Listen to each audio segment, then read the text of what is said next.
Welcome back to Weekend Now, and it's 50 past the hour, so you know what that means. It's time now for your tropical update. Kristina is over in Hurricane Central right now. Kristina, what's going on with the first tropical depression of this Atlantic hurricane season?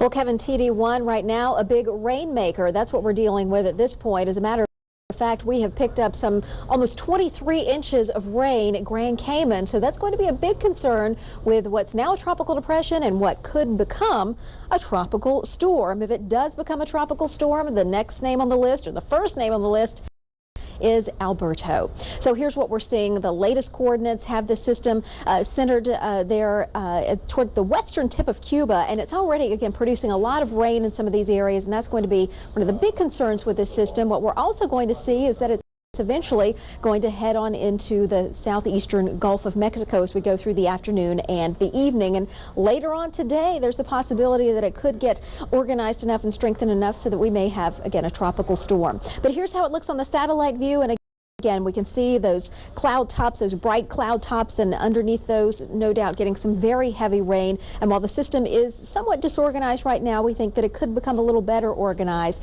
And in any event, the heavy rain here in Cuba, as well as some parts of the Yucatan Peninsula, and certainly for Grand Cayman. Eventually, some of that rain is going to spread on northward into the Keys, and eventually even farther northward into the rest of Florida. And while we are bound to see some flooding because of the heavy rain, remember that Florida is in a terrible drought, and you desperately need the precipitation, so it could really help ease the drought. Some areas with more than a foot deficit in these areas. So here's the big satellite view. Where do we think this is going to go? Well, we think it's going to head into the Gulf, as I mentioned, and as it does that, it's eventually going to become under the influence of a trough that's to the north. That should tend to lead it more off toward the east or the northeast. So all of these areas here in Florida certainly need to keep an eye on it, as we could see it making landfall sometime early on at Tuesday. At least that's how things are looking right now. So that's it for what's going on with Tropical Depression 1, which could become a tropical storm. What we're seeing across the rest of the Atlantic is some pretty quiet weather, as we would expect at this point in the season, because when we do see development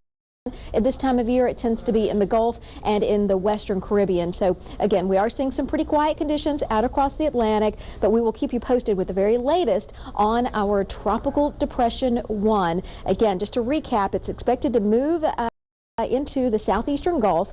As it does so, we could see it strengthening, and it could become a tropical storm. It's expected to spread heavy rain farther northward. That's going to mean the Keys and eventually the rest of the peninsula of Florida, and it could certainly help ease the drought. So there may be a bit of a silver lining.